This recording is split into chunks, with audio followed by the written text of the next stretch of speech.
Chapter 19. The Beginning of ZO2. Once I officially joined ZO2, I moved my drums out of the Valentine Smith studio and into ZO2 studio on 26th Street in Manhattan. It was a place called the Green Door. Shortly after moving in, Paulie and Dave informed me that we had to take a little break due to the fact that Dave was leaving to go on tour with a band called TSO. I asked, "What the hell is a TSO?" Dave said it's short for Trans-Siberian Orchestra. I wasn't disappointed at all. I still wasn't really into ZO2's music yet, even though I felt a good energy when I played with them. I thought to myself, great, I could use a little break from these guys. Before Dave left, the guys confirmed that when Dave returned, they were headed to LA with Bob the producer to a big music convention called NAMM. I had never heard of NAMM at this time, but apparently it's where musicians gather to check out all of the new gear that's coming out the following year. They wanted me to come because they said it was a good place to meet people and talk up the band. I thought, talk about the band? The band was barely even a band yet. The convention fell right on my birthday that year, and I just couldn't see myself spending money to go to some lame music convention with Paulie and Dave. Playing with them was okay, but spending my birthday with them away from my family wasn't going to happen. As 2003 started, I was still playing pretty regularly with Kiss Nation, but we hadn't had any of the high-profile gigs like the year before. It was starting to seem like we plateaued, and that the VH1 filming and having Gene and Paul see us play was the pinnacle of our success. We'd reached the ceiling, and now there was no place to go. Because Kiss Nation was in sort of a downswing, we decided not to rehearse as much. Since we had more free time now, ZO2 began to rehearse once a week in Kiss Nation's place. We began writing new songs so we could eventually play live. At that time, all we had were the 4 songs on their old demo. Bob would usually come to rehearsals to help generate ideas for new music, and this at least made it feel more professional and focused. Somehow, having a seasoned producer in rehearsal made it worthwhile for me to go every week. It also kept Paulie and Dave focused. They had a tendency to argue about the smallest little thing, and it would cause rehearsals to last forever. I was quickly learning that Paulie and Dave were strange. Some things they did would cause me to question why I was playing with them. Paulie always gave me a ride to my apartment in the West Village after rehearsal. One night, we went to a nearby deli and Paulie bought a sandwich for himself. Once we got into the van and started driving, Paulie began to eat. Dave, who was in the front seat next to him, asked for a bite of his sandwich. The way I grew up, this was nothing out of the ordinary. My friends and I would always share things like that. If we all went out to dinner, the gracious thing to do was to offer someone a taste of your meal. This was the moment I realized that Paulie and Dave were very different than I was, and grew up very differently too. Paulie looked flabbergasted that Dave would even ask for a bite of his precious sandwich. After a few minutes of arguing, Paulie told Dave that the bite would cost him 50 cents. Dave protested this price tag, and Paulie then pulled the van over on 7th Avenue and began breaking down why exactly 50 cents was the correct price for this bite. After about 15 minutes of this intelligent discussion, Dave finally agreed and gave Paulie the 50 cents. Unfortunately for me, though, this argument was just getting started. Once Dave paid for his bite, they began the discussion of how big a bite would be allowed. This went on for another 15 minutes until they agreed upon bite size. It didn't end there. Dave took a hold of the sandwich and took what Paulie deemed too big of a bite. Paulie screamed in outrage and began demanding more money for the bite that Dave had just taken. At that moment, I decided to get out of the van and walk the rest of the way home. I don't even think they noticed I'd left. As I walked away, I thought to myself, what the hell have I gotten myself into playing with these two maniacs? Sometime in February 2003, ZO2 was forced to move studios. Our old room at the Green Door building on 26th Street was about to become unavailable. We found a monthly room in the Manhattan Music Building on 8th Avenue between 37th and 38th Streets.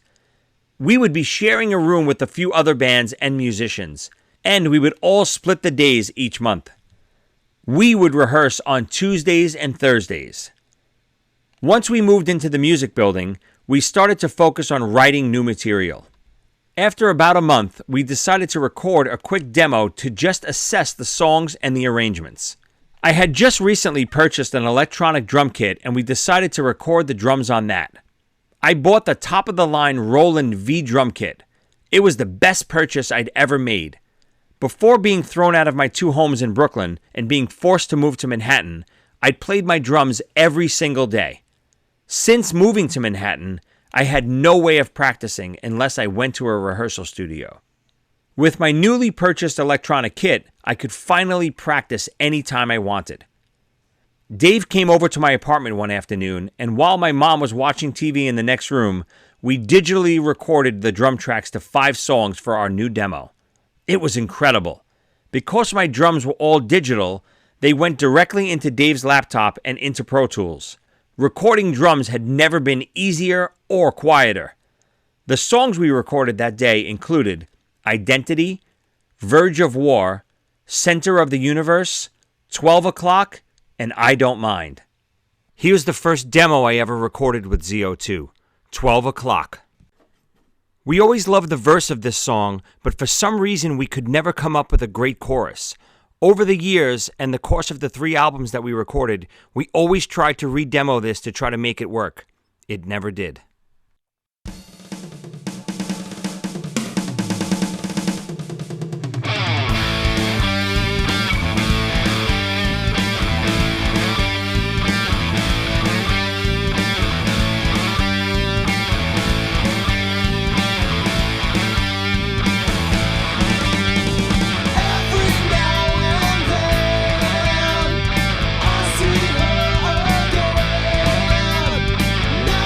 Come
None of the songs were particularly good.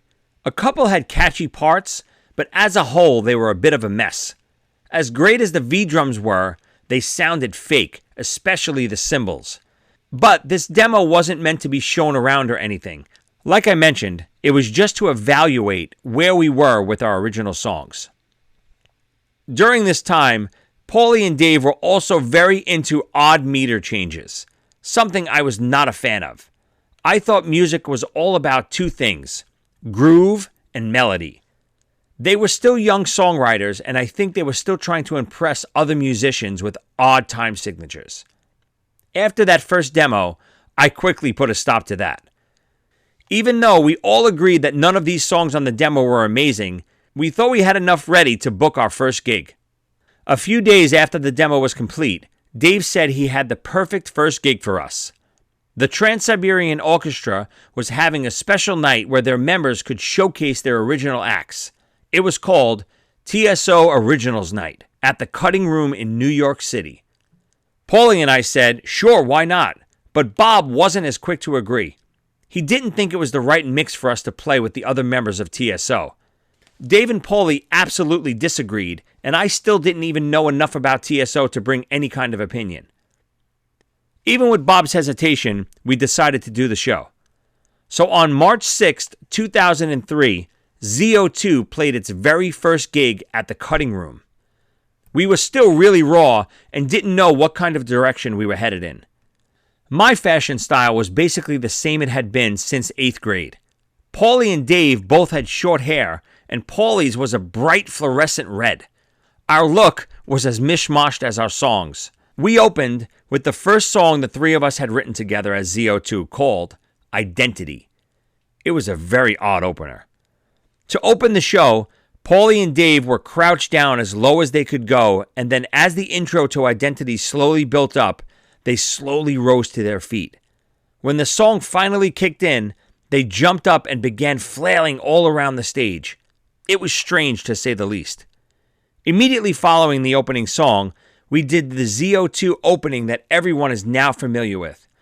Hello, we are ZO2. It felt so weird doing it in the second place, even back then. I believe in 2003, we did it this way for the first few shows.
actually even did a goodbye version right before the last song, using the same melody as the intro.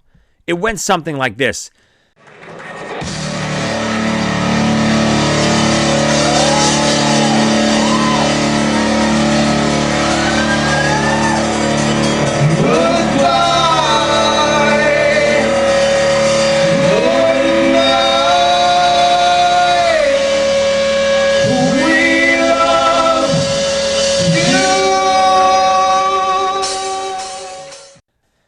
The show went okay, and we got a good response from the crowd.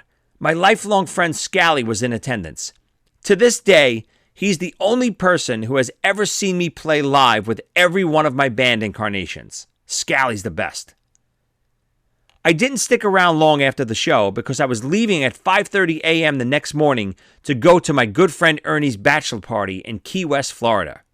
By the time I packed my drums, had a drink, and drove to Brooklyn to meet the other guys who were going to the bachelor party, it was almost 5 a.m. I didn't even get to sleep that night. Not a good way to start a bachelor party weekend. Once I was in Key West, I really didn't think much about the gig that I had just played. ZO2 at the time still felt like a little side project I was doing to keep busy. I was enjoying my time with my friends in the Hamptons and still playing with Kiss Nation. The bachelor party trip was wild.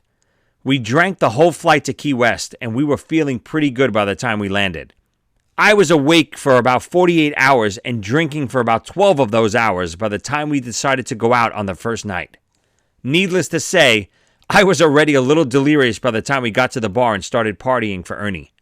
By the time 4 a.m. rolled around, the whole crew broke off into smaller groups. After about 10 more Zambuca shots with my friend Lulu, I decided to call it a night. Once back at the hotel, I was informed by everyone that our friend Tommy, the former lead singer from Playground, got himself thrown out of the hotel earlier. I couldn't believe no one tried to help him or even cared that he got thrown out. I told my roommate Carmine that I was going down to the front desk to straighten everything out. I can't quite remember the next 15 minutes, but I know I got into a big argument with the front desk attendant. What was said or done? I have no idea. I went back up to my room and informed Carmine that I think we might be all getting thrown out of the hotel now. Carmine laughed it off and jokingly said, "I'm not going anywhere unless the police throw me out." 2 seconds later, there was a loud bang at the door. "This is the police! Open up!" Sure enough, we were all getting thrown out of the hotel, about 20 of us in all, due to whatever I did while I was attempting to straighten everything out. One of the guys we were with was a transit cop in New York City and was able to cool the situation a little. Now, only the people in my room had to immediately leave the premises.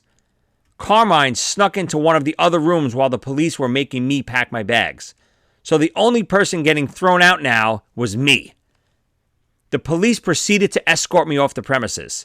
That's where I found Tommy, along with my good friend Spider, still outside arguing with the police. Once we were together, the police informed us that if we were caught on the premises again, we would immediately be arrested.